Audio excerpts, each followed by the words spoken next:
కానీ బట్టి విక్రమార్క గారు, మీరు విపక్షంలో ఉన్నప్పుడు గత ప్రభుత్వం ఆర్థిక వ్యవస్థని నిర్వీర్యం చేసింది, రాష్ట్రాన్ని అప్పులపాలు చేసింది, ధనిక రాష్ట్రాన్ని అప్పులపాలు చేసింది. మేము మిగులు బడ్జెట్తో బీఆర్ఎస్ ప్రభుత్వానికి అప్పజెప్తే మొత్తం రాష్ట్రాన్ని అతలాకుతలం చేసిందని చెప్పిన మీరు, మరి మీకు ఆర్థిక పరిస్థితి గురించి తెలిసే ఇన్ని హామీలు ఇచ్చారా?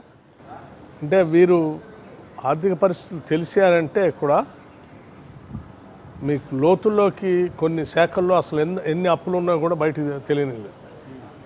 ఉదాహరణకి బడ్జెట్ ద్వారా తీసుకున్నటువంటి అప్పులు, అది శాసనసభలో చర్చ జరుగుతుంది. ఆ చర్చ ద్వారా అప్పులు ఏంటో అనేది బయటకు కూడా తెలుస్తుంది. బడ్జెటేతర రుణాలు కూడా తీసుకున్నారు.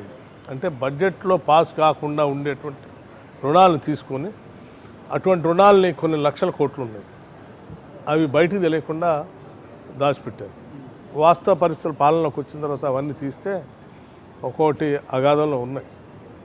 ఉదాహరణ సివిల్ సప్లైస్లో కూడా అంత అప్పులు ఉంటాయని ఎవడు ఊహించలేదు. పవర్ సెక్టార్లో అంత అప్పులు ఉంటాయి, 1,00,000 కోట్లు పైబడి అప్పు ఉంటుందని ఊహించలేదు. సో ఈ లక్షల కోట్ల అప్పు బయటికి తెలియకుండా కనపడలేకుండా కూడా చేసిన కార్యక్రమాలు ఇది కొంత చాలా ఆందోళనకరం. సో మీరు అప్పుల నుండి రాష్ట్రం, మేము ఇచ్చిన హామీలు ఇప్పట్లో నెరవేర్చలేమని కాంగ్రెస్ ప్రభుత్వం చేతులెత్తేస్తుందా? అది కావాలని కొద్దిమంది చేస్తున్నటువంటి ప్రచారం. కానీ మేము నా బడ్జెట్ ప్రసంగంలో కూడా మా ప్రభుత్వం చాలా స్పష్టంగా చెప్పింది. ఇన్ని అప్పులు కానీ, వాళ్ళు చేసిన ఇన్ని అప్పులు కానీ, ఇబ్బందులు కానీ మేము అమలు చేద్దాం అనుకున్నటువంటి సంక్షేమ కార్యక్రమాలకు ఏవి అడ్డంకు కావు. వాటన్నింటినీ అధిగమించే మేము చెప్పినటువంటి అన్నింటినీ అమలు చేస్తామని చెప్పటమే కాదు, అందులో భాగంగా 6 గ్యారెంటీలు ఇప్పటికే 2 గ్యారెంటీలు మేము అమలు చేసుకుంటూ పోతా ఉన్నాం. Free bus right to Mahalakshmi, కానీ అది ఒకే హామీ కింద, ఫ్రీ బస్ హామీలు. అట్లాగే 10 లక్షల ఆరోగ్యశ్రీ పథకం ఒకటే హామీ కాదు, అది వేరే ఇది. ఆ 2 హామీలు మినాయిస్తే ఈరోజు మరొక 2 హామీలు, అది మొత్తం కలిపి ఒకటే హామీ కాదు, గృహలక్ష్మి కింద. అవును, ఒకటేమో గ్యాస్ సిలిండరు అనేది 500 రూపాయలకే గ్యాస్ సిలిండర్ ఇస్తామని చెప్పేటువంటి గ్యారంటీని ఎప్పుడు ఇస్తారని పదే అడుగుతూ ఉన్నాం. మేము చేయరా అని కూడా చెప్తా ఉన్నాం. కానీ మేము చేసి చూపిస్తామని చెప్పుకుంటూ వచ్చాం. మేము ఎటువంటి భేషజాలు పోవట్లేదు. ఉన్న వాస్తవం ఇది, ఆదాయం ఇది, వనరులు ఇవి, మనం చేయాలనుకునేటువంటి లక్ష్యాలు ఇవి. అభివృద్ధి ఈ కార్యక్రమం చేసుకోవాలా, సంక్షేమం ఈ కార్యక్రమం చేసుకోవాలా.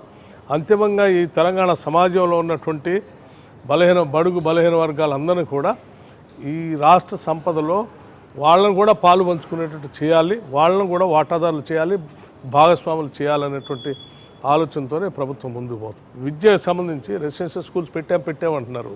ఏ ఒక్క రెసిడెన్షియల్ స్కూల్కి ఎక్కడా కూడా బిల్డింగ్లు కట్టలేడు. ఆడ కళ్యాణ మండపాల్లోనో లేకపోతే ఇతరత్ర ప్రైవేట్ బిల్డింగ్లోనో కుక్కి వాళ్ళని ఆడ పెట్టేశారు విద్యార్థులు. మేము ఈ సంవత్సరం నుంచి పెద్ద ఎత్తున రెసిడెన్షియల్ స్కూల్స్ అన్నీ కొత్త నూతన భవనాలు కడతా ఉన్నాం. మేము ఇంకో విషయం కూడా చెప్పాం. నిరుద్యోగ యువకుల కోసం చాలా ఉద్యోగ అవకాశాలకు సంబంధించి ఈ పబ్లిక్ సర్వీస్ కమిషన్ని ప్రక్షాళన చేస్తామని చేశాం. దాంతోపాటు జాబ్ క్యాలెండర్ ప్రకటిస్తామని చెప్పాం. ఇప్పటికే మేము గ్రూప్ 1 నోటిఫికేషన్ ఇచ్చాం. మిగతా ఉద్యోగాలకు సంబంధించి ఆ జాబ్ క్యాలెండర్ ప్రకటించే కార్యక్రమంలో తీసుగా వాళ్ళు పనిచేస్తూ ఉన్నారు. ఓ పక్క